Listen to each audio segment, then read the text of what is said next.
Sa 1 Corinthians 7:28, nag-ingon sa Apostol Pablo, apan kung ugaling, mga sawa ka man, wala ka makasala. Kung ikaw o sa kadalaga, mamana ka man, wala ka makasala.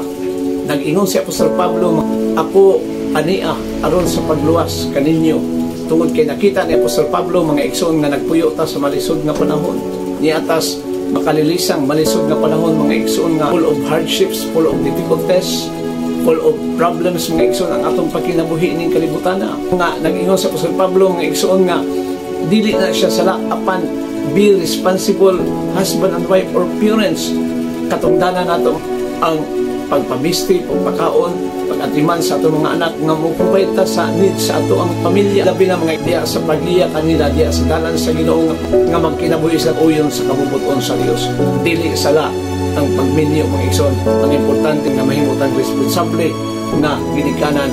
God bless to God be all the glory.